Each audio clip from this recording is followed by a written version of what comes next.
the comparative literature department is global. So you're learning about a lot of different cultures, a lot of different literary traditions. An example is I took a course which was Women in Literature, and it focused solely on East Asian cultures. And so we were reading about feminist movements in China, Korea, and Japan. And it was really interesting because we were also reading like traditional Western feminist works and kind of comparing them in that regard. The students who major or minor in comparative literature, they have another major.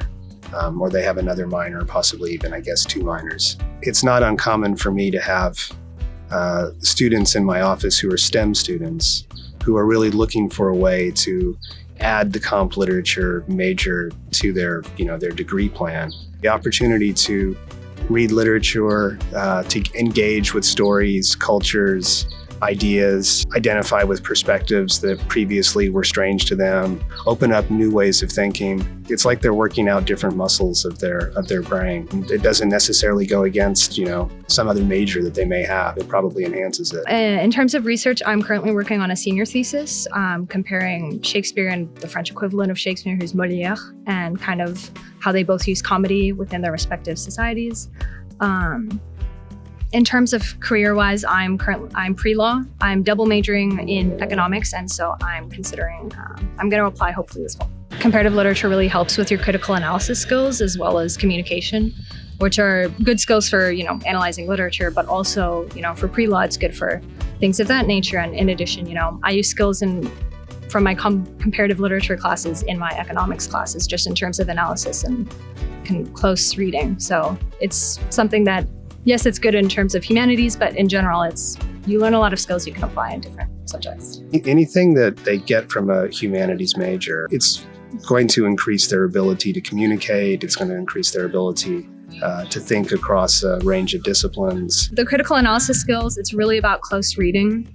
And I had some of this taught to me in high school, but in college it really reinforced of looking at really closely into text. So looking at the word choice, the spacing, even the punctuation mark, as well as like the sentence within a paragraph, but also how the paragraph is structured. So it's just kind of like a microscope going further in to see how everything could be a rhetorical choice, but then also kind of zooming out. I think that was something I learned in college, was to kind of zoom out and say, okay, well, how can I apply this to a theme in general or to a work in general? And I think that's something that, in pre-law or in any subject could really be a useful thing to kind of pay attention to detail and whatnot. It's absurd to think that because you have a major in English or comparative literature or political science or history, that means you're not employable. That just means that you've mastered a particular discipline, and the skills that you've learned in that discipline will be translatable to almost any form of employment that you would take. I can't think of any line of work where I haven't had a student, like lawyers and doctors and people who got involved in politics and social work and environmental issues and people who worked for the government, state or federal in some kind of way.